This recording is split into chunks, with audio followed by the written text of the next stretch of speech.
Good morning, everybody. My name is Gabriel Alves Tomko. I'm here I'm from Hyde Park United Methodist Church in Tampa. And I've been a member of Hyde Park for about 3 years. And I went to Hyde Park with a lot of scars from many of the battles I waged. I grew up in Brazil, in a very conservative church, Pentecostal but very conservative. And I was very active in my church as a youth leader, led the drama team and everything that had to do with arts. And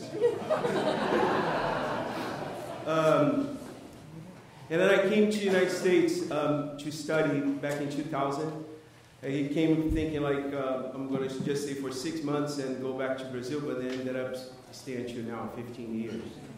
And I was active in Brazil, and I became very active here. I started going to a Baptist church where I became very involved, and I ended up joining the staff. And they got me like the religious worker visa, started working with international students and college campuses. And then I grew up believing that being gay was a sin. And I went through therapy. I didn't tell anybody about it, just my therapist and a couple of friends. And then I kept thinking, it's like if I marry somebody, I won't be gay. If I have a child, I won't be gay. And I went on a mission trip to Africa and I met this girl who I married, and I was very honest about all my struggles. And then I thought everything's going to be okay, and it wasn't. And then I thought, when she got pregnant, I thought, once I'm a father, everything would be okay, and it wasn't. And then I kept going through all this therapy, until one day I fell, and I was working as a pastor in a church, and then I could not live with myself living in a lie, because to this moment it was just a struggle. And then 2 days later I told my ex-wife. The following day I told all the staff of the church what had happened, and then they came with the intervention situation, you know. And they were like, this is wrong, and then I was willing to do everything that they would tell me to take this away, because it was too painful. And I agreed to go through more therapy and everything. And this is this story. And the last thing that I did was to go to Memphis, Tennessee, to Love in Action for 28 days, like a rehab place for gays. Imagine that. And then I could not comprehend why such a loving God would create such a broken beast like me. And people would tell me, it's like, oh, if you just pray a little harder. I'm like, dude, you don't know how many times I have prayed. And, but it was all part today, and standing here, I'm so grateful. Because my prayer throughout this journey was like, one day I just hope that all this painful stuff that I had to go through my life, that will serve a good purpose. And even if I can encourage like one person, that would be my prayer. Like if I could encourage one person not to go through the same stuff that I had to go through growing up, it would really be all worth it. And when I finally made it, like I left the church, I left my family, and when I finally made it to Hyde Park, I was a very jaded Christian. I was broken by the way I allowed myself to be treated, broken by the judgment and the lack of acceptance of who I am and who I love, broken by the confusion inside of my heart that could not reconcile who I am with the faith and religious interpretation that was passed on to me. I must say that when I walked through the doors there at Hyde Park, I had all of people in Hyde Park figured it out. And if you've been there, you can understand. I said to myself, here we go again. I'm in this lovely church, and they would say, like, oh, we love you, but we don't like what you do. We love the sinner, but we don't love the sin. I was all like ready for the answer. But I was wrong. Instead, I was welcomed and valued. After attending for a couple months, I took the courage to get involved. I met with Vicky, who with a compassionate heart not only listened to my story, but cried with me and helped me get involved. I remember her taking me right away and introduced me to the worship director. And next, he asked me to teach a class in the church, and because I work with missions. And I must say that once I left the church, I never thought I would be teaching or singing in a church again. I thought once they knew who I really am, I would no longer be welcome. I was wrong.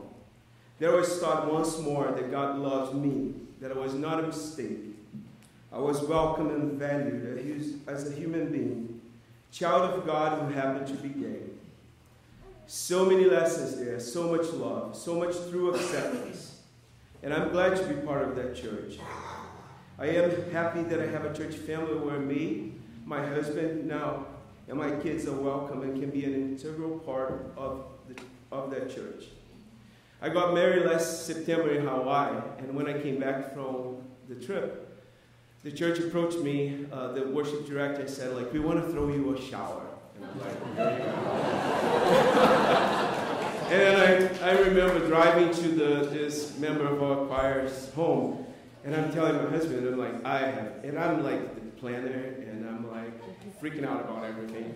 And then I said, I have no idea who's going to be there, so no expectations, right? And I'm the one freaking out. He doesn't care. And then I get there, and to my surprise, it's not only my family from Joyful Praise who's there, but most of all the ones that could be there of the pastoral staff of the church. And it was just like, and they were there to celebrate our love, to celebrate us. It was an amazing experience to see and feel the love poured out, not just through words, but through actions in our lives. The beauty of our church there is that we're encouraged to think, to question, to feel, and to know that even though we might not agree on everything, we can still be called brothers and sisters. We can still come together in peace and not fight over our differences, but truly celebrate how beautiful and diverse God's creation is. My husband, my kids, and I were really blessed to be there.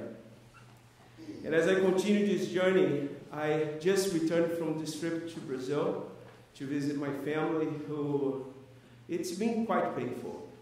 But this trip, just tracking back, I'm going to finish in just a second. When I got married in Hawaii, as I said, and then I met this lady in this store, and she looked at my eyes. I was kind of going through some stuff that my family was sending me messages, and she said to me, "You're going to find true happiness when you look at the eyes of all your family members and you have nothing but gratitude." And I'm like, yeah, right. And then I went to Brazil, and I had to put some boundaries and understand that some people in my family I have to love and understand, but I can love in a distance. Say, hey, don't come too close. And it's okay, because I still love them.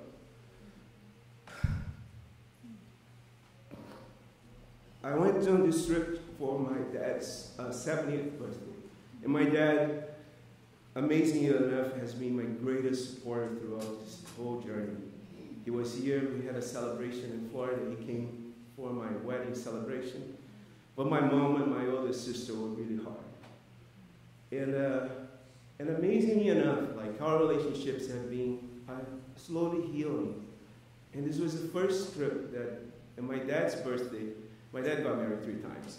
So all the wives were there, all the kids were there. And we call my dad now like the sheik of my kids. But anyways, I said, I can't sell this picture on eBay because it didn't start. But God is amazing. And I think it was a work that was done in me too, because I had to put my walls down and to learn that I have to still love them and not be angry at them, because that's not opening for a dialogue and a conversation. But to really love where they are and wait until they can come a little closer, and then I can get a little closer to them too. So that's all. Thank you so much.